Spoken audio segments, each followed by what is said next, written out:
Ein ganz herzliches Willkommen zu einer neuen Folge 1 gegen 1. Das ist die Game Show, bei der es um gar nichts geht. Nur um Spaß.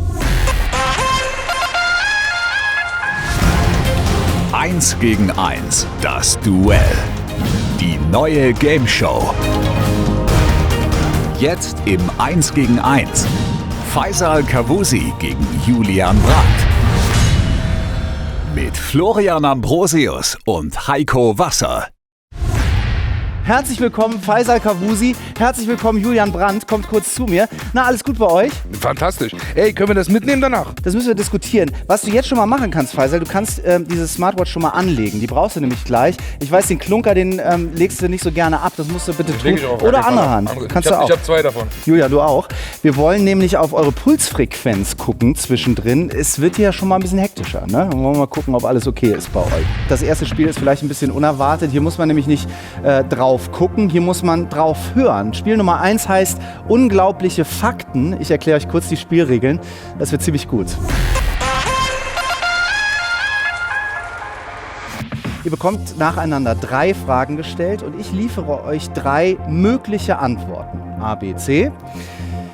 Die Fragen sind einigermaßen unglaublich. Ihr braucht hier definitiv auch so ein bisschen Glück, um die richtige Antwort zu tippen. Ihr tippt auf euren Tablets, die könnt ihr jetzt schon mal nehmen. Frage Nummer 1. Das FA Cup Finale 1933 zwischen dem FC Everton und Manchester City war das erste Spiel, bei dem im europäischen Fußball Rückennummern verwendet wurden. Check. Wie wurde denn nummeriert, ihr zwei? A. Jedes Team vergab alphabetisch die Zahlen 1 bis 11. B. Everton trug die Zahlen 1 bis 11. Manchester die Zahlen 12 bis 22.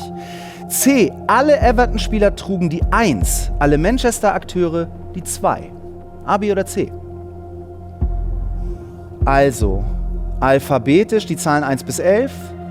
Everton 1 bis 11, Manchester 12 bis 22. Oder Everton alle die 1, Manchester alle die 2. Bevor wir das jetzt auflösen, Ja. habe ich einen Vorschlag, der hier ein bisschen Brisanz in unseren Wettbewerb reinbringen würde. Bitte, Brisanz ist Nämlich, immer gut. Ich würde gerne eine Wette abschließen mit Julian. Wer gewinnt, darf dem anderen eine Aufgabe stellen. Und Nach ich würde der Sendung gerne, oder während der Sendung? Nee, nach der Sendung. Das ist dann Einverstanden. etwas fürs Leben, egal was, okay? Und ich möchte, wenn ich gewinne, möchte ich, dass Julian bei seinem nächsten Tor den Kranich-Move macht. Kennt ihr den Kranich-Move? Karate-Tiger? Ihr kennt den Kranich-Move, Leute. Guck ganz genau hin.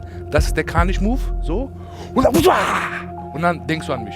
Eventuell hoffen wir alle, dass irgendwann die Revanche wieder da ist. Und vielleicht, weil die Stage auf dem Bundesliga-Spiel dann ja vielleicht auch dasselbe ist wie bei dir auf der Bühne, müssen wir uns aber nochmal überlegen, Ich bin was Comedian, ich mache alles auf der Bühne. Ich hoffe, dir ist das klar. Ich bin da komplett schmerzfrei. Gewinnst du das Ding hier heute? Macht er den Kranich. Macht Julian den Kranich?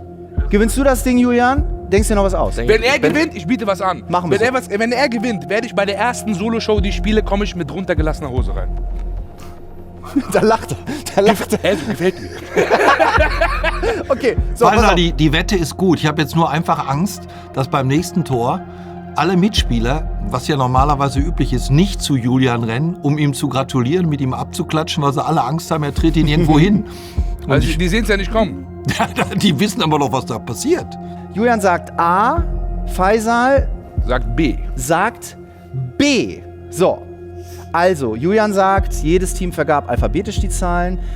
Faisal sagt, Everton trug die Zahlen 1 bis 11, Manchester 12 bis 22. Hier die Antwort, Everton trug die Zahlen 1 bis 11, Manchester 12 bis 22. Erstmals wurden Rückennummern übrigens 1911 bei einem lokalen Australian Rules Football Match in Sydney verwendet.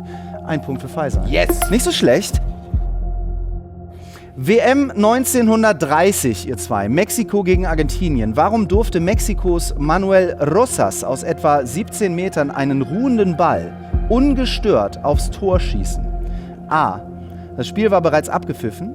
B. Es waren Elfmeter. C. Der Schiedsrichter verbot Argentinien, eine Mauer zu bilden. D. Das andere. Okay, dann zeigt mal. Also, Julian A. Entschuldigung, 4. Faisal B. Hier die Antwort. Das Centenario-Stadion in Montevideo war nur mühsam zur WM fertig geworden. Einen Strafstoßpunkt zu markieren, hat man einfach vergessen. Schiedsrichter Ulises Saucedo aus Bolivien schritt eigenfüßig ab. Schuhgröße und Schrittlänge müssen relativ groß gewesen sein. Ja? Okay, also, es war ein Elfmeter. B. Das ist echt jetzt? Ja. What? What? Punkt für Faisal. Hier der nächste Fakt. Zu einfach. Was wurde dem Bulgaren Martin Stravkov-Levitschov 2002 per Gerichtsentscheid erlaubt? A. Auf dem Friedhof in seiner Heimatstadt Swishtov ein Mausoleum in Form des Santiago Bernabeu-Stadions zu bauen. B. In der Saison 2002-2003 bei jedem Heimspiel von Rilski Sportist Samokov mindestens 15 Minuten Einsatzzeit zu bekommen. Gerichtsentscheid, ne? C. Seinen Namen an den seines Lieblingsvereins Manchester United anzupassen. So, A, B oder C? B finde ich auch geil. Ist gut, ne? B ist auch geil, ist ja. echt gut. Das Ding ist, ich lasse mich jetzt wieder von meinen Emotionen. Ey, ich komm mit. Ich liebe Emotionen. Ich habe mich entschieden. Okay. Der weiß gar nicht, was der da tut. Der kriegt trotzdem Ey, aber einen Punkt, ich hab schon weißt du? längst wieder vergessen, was die Option war. Schreibst du eine Postkarte? Ey, ich habe oder jetzt was? 2 Punkte mit B gemacht. Ich mache ein weiteres Mal B. B und, Never change a winning und Julian? C. Okay. Also B ist 15 Minuten Einsatzzeit. C wäre, an den Namen an seines Lieblingsvereins Menu anzupassen. Antwort: Martin heißt seit 2002 Manchester Stravkov-Levitschov United. Wow. Geil. Wow. Ist das Er cool? nennt sich einfach Manchester. Wie krass ist der Typ denn? Wenn du dein Kind einen Namen von einem Fußballverein geben würdest, welchen würdest du geben? Paris Saint-Germain. Boah, das ist geil. Geil, ne? Das ist geil. Ja. Ich meine Rot-Weiß Frankfurt. Punkt für Julian Nee, das war an dieser Pommes Stelle. Rot-Weiß, das war was Sehr schön. Das waren die Fakten. Faisal hat's gewonnen. Yes! Sehr schön. Damit erster Punkt. Auf eine ganz ruhige, sachliche Art, so wie sein Bühnenprogramm Anarchie. Sehr, sehr stark. Kranich steht noch nicht. Am Ende wird abgerechnet, Faisal. Inshallah. Spiel Nummer 2. Kommt mal hier rum, ihr zwei. Faisal gegen Julian bei 1 gegen 1. Wir spielen Schätzen.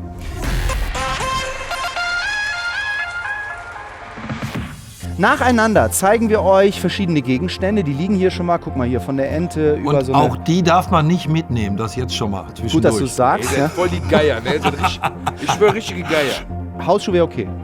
Einer. Ja. Was bin ich, ein Pirat oder was? Mit deinem Hausschuh. Du sollst das nicht vors Auge machen, sondern Nee, das ist Holzfuß, das meinte ich. Guck mal, den Trottel. Er dachte, ich mache mir daraus eine Augenklappe, weißt du? Der dämlichste Pirat der Welt. Ei, Captain. Oh Gott. So, also, eure Aufgabe, nachdem wir euch nacheinander diese Gegenstände zeigen, schätzt, was diese Gegenstände wiegen. Schreibt euren Tipp auf euer Lieblingsutensil, auf die Tablets nämlich. Nach jeder Runde wird der Gegenstand gewogen. Wer mit seinem Tipp näher dran ist, bekommt einen Punkt. Tippt ihr beide zufällig das Gleiche oder liegt ihr beide gleich weit auseinander, bekommt ihr beide einen Punkt. Gewonnen hat, wer nach 7 Gegenständen Dürfen wir die mal anfassen und Punkte, anheben? Natürlich nicht. Natürlich nicht. Das wäre ja Und den dran Tisch? vorbei. Den auch nicht. Faisal, machst du mal einen Schritt rüber, Ja, Julian auch, dann könnte ich nämlich hier in aller Ruhe wiegen. Wir beginnen doch einfach mal aus Spaß. Ach komm, mit der BVB-Ente hier, oder? Ja, ja. Was wiegt die denn? Schreib doch mal auf, bitte. Dann zeig doch mal.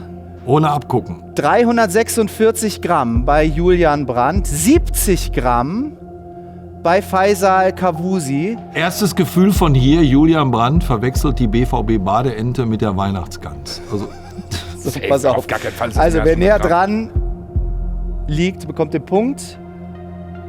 Boah, nicht so schlecht. 59. Punkt für Faisal. Bam. Ja, okay. Also, Ja, aber Punkt. wenn da ein bisschen Wasser drin ist, ist die schwerer. Gut, aber Ja, Benny- wow, super, er ja, macht eigene ja, Theorie. gut. Wenn ich da einen Stein dranhänge, ist auch schwer. Genau, ja, genau. Hätte ja sein können. Konjunktiv ist halt schwierig in diesem cool. Spiel, ne? Okay. So.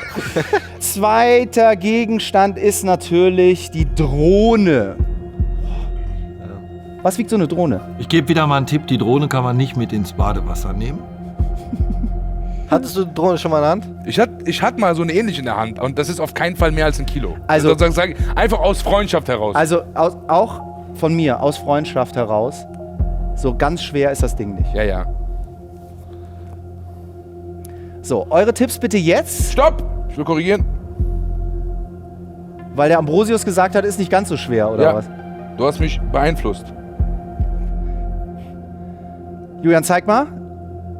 1,12 Kilogramm. Ich habe safe gewonnen. Also 1120 Gramm übersetzt, 350 Gramm bei Faisal. Ja, auch das ist, glaube ich, Hast du nie so ein relativ klar. Huhn in der Hand gehabt? So aus dem 249. Supermarkt.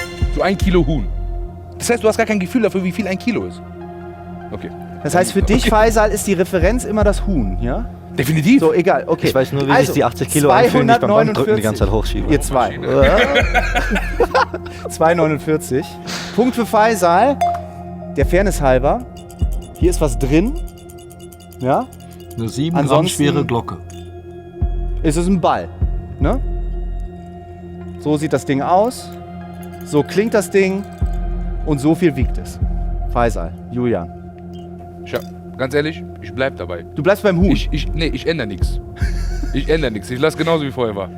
350. Wie Guck mal, die. der Ecklose. Ich sehe von hier. Aber jetzt mal im Ernst. Jetzt mal im Ernst. Was jetzt? Das Ding wiegt so viel wie die.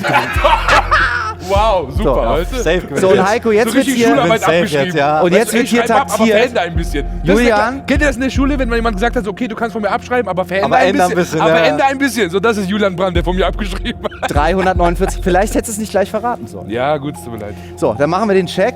Also, Julian gewinnt das natürlich. Safe gewonnen. 105 Gramm. Punkt für Julian. Was? Ja, aber du kannst, also jetzt mal im Ernst. Das Ding ist doch nicht so schwer Das Ding wie die ist selbst, Drohne. selbst hätte ich es nicht gesehen, hätte ich trotzdem gewonnen. So.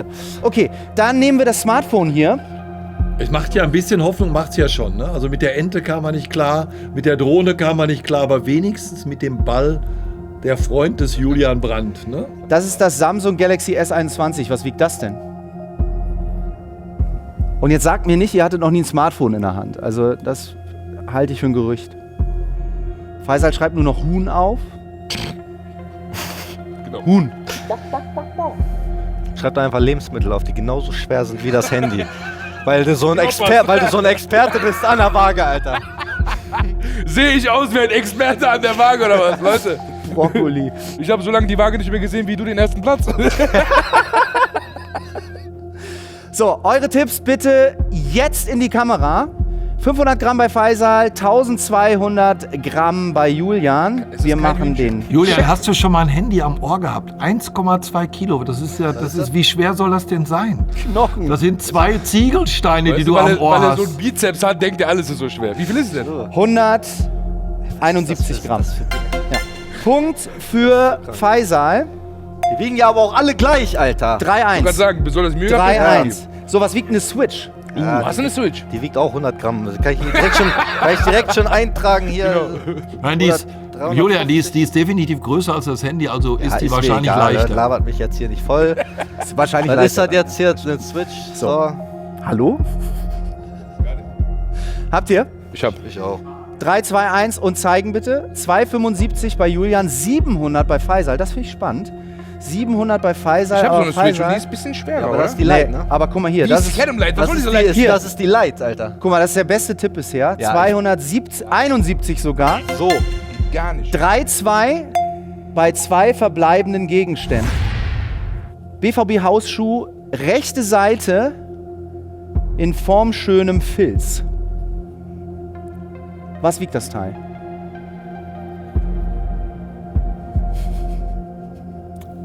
Julian zeigt Also schon. ich bin bei Julian immer schon zufrieden, wenn er was unter 10 Kilo aufschreibt. Ja. Wie war das Spiel? Wie war das Spiel, Heiko? Ich war zufrieden. Julian ist der Einzige, der das Gewicht von den Pantoffeln mit Füßen aufgetragen hat. Mit Füßen. Abgehacktes Bein wiegt 2 Kilo. Was standen da jetzt? 180? 180 180 Gramm. Faisal 99. So, komm, wir machen es kurz und schmerzlos. Es sind 70 Gramm. Yes! 70 Gramm. Damit hat Faisal das Ding auch gewonnen an dieser Stelle. Wir gehen weiter. Ich spiele Nummer 3. 3-0 steht's für dich. 3 Punkte gibt es aber in der letzten Spielrunde. Das heißt, du kannst jetzt hier Ja, das ich Unentschieden mach's machen. auch nochmal spannend. Wir entscheiden das Ding auch. Und denkt dran, ihr habt eine Wette laufen. Safe. Da geht's jetzt los.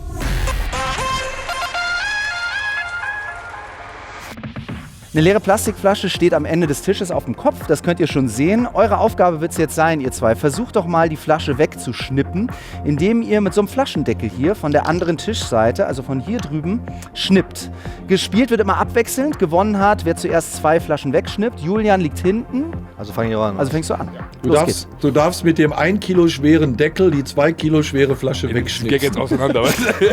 So, keine Angst, du musst nichts mehr schätzen. Ich bin du froh, musst dass nur du heute Nacht gut schlafen kannst, ey. Ich kann das Ding aber umdrehen, wie ich will, ne? Kannst du. Hier, Puls 90, also der Mann ist einigermaßen relaxed. So, und? Ja, warte ab, wenn der Julian jetzt die erste Flasche bei getroffen dir hat, einmal. dann wird er schon nervös.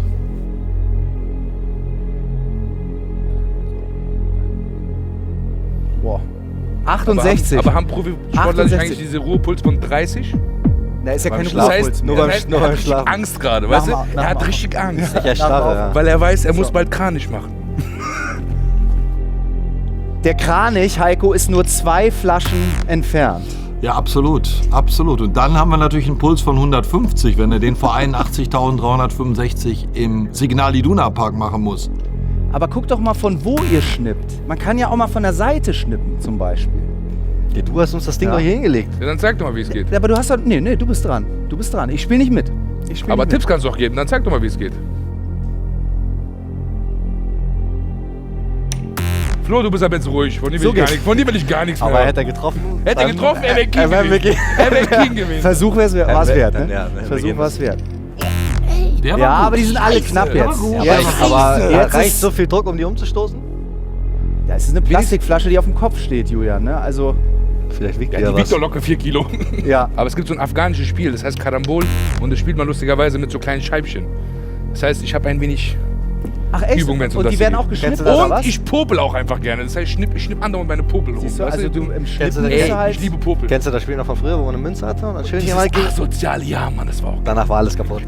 So, also, 2 Flaschen sind umzuschnippen. Das ist ja, also wahr ja, sein. einmal Das rechts kann vorbei, doch einmal links nicht vorbei. Wahr sein. Für die seriösen Zuschauer, der Mann kann nicht nur popeln, der Mann hat auch bei Wer weiß denn sowas mitgemacht. Der Mann war bei Masked Singer und er war bei der Promi-Darts WM 2019, bei Let's Dance und bei Grill den Hensler. Also, Jetzt verreckst Und du TV Total Turmspringen nicht vergessen, wo ich Rückwärtshalter gemacht habe. Aha.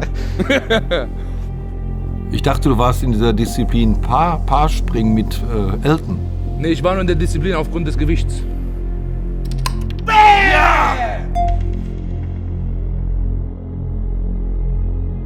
Und jetzt wird der Druck groß für den Julian. Der Druck wird groß, denn nochmal zur Erinnerung, im letzten Spiel geht es um 3 Punkte.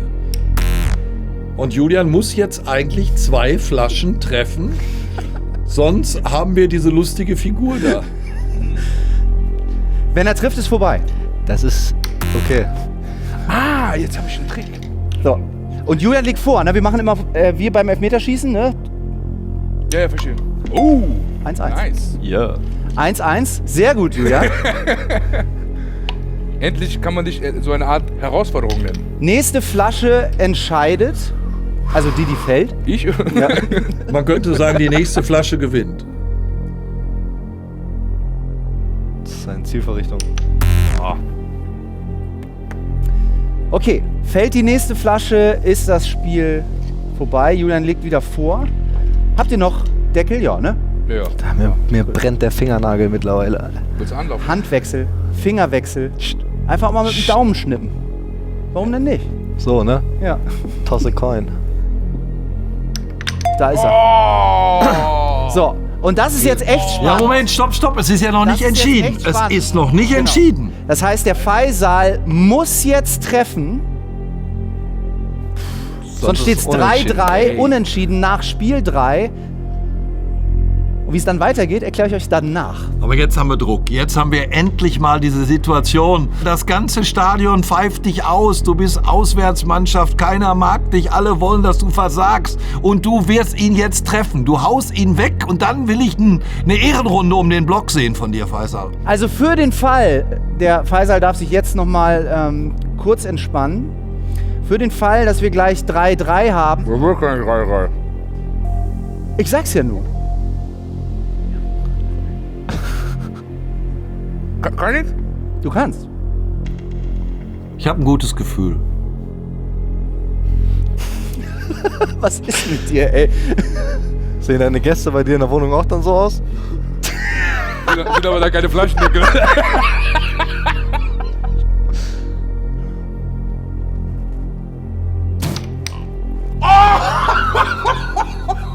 Okay. Das war jetzt mit Hilfsmitteln. Julia, du entscheidest, ob wir den Geld kaufen oder nicht. Du entscheidest. Um das zu Das ist verifizieren, also müssen wir uns, wenn es irgendwie geht, bitte in der Wiederholung angucken. Der Deckel, der die Flasche zum Fallen gebracht hat, war aber der Deckel, der von hier kam, richtig? Ja, tatsächlich. So. Ich hätte den zählen lassen. Echt super spannend. Nee, pass auf. Nee, komm, super spannend. Pass auf, also nach Spielrunde 3 bei 1 gegen 1 steht es 3-3. Heißt, wir entscheiden das Ding jetzt in einem letzten Schnippen. Nee, Ja? bis einer trifft. Genau, bis einer trifft. Ne?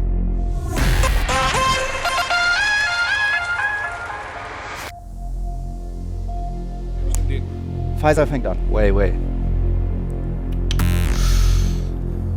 Das war auch schon verdammt gut. Das war Heiko, was meinst du, wer Ja. gewinnt das Ding? Ich traue es mich einfach nicht zu sagen, weil ich habe selten ein Duell auf so einem Niveau gesehen.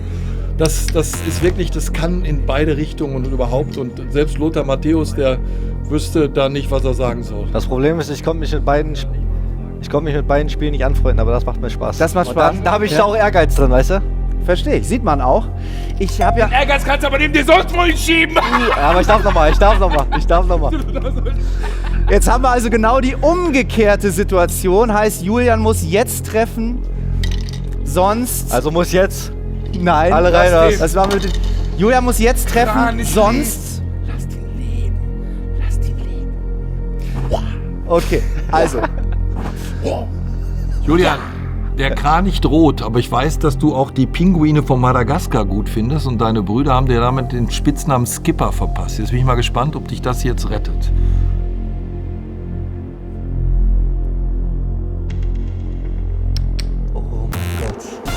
Faisal Kavusi ist der Sieger bei 1 gegen 1. Das spannendste, schwierigste, emotionalste und dramatischste Duell in dieser Staffel.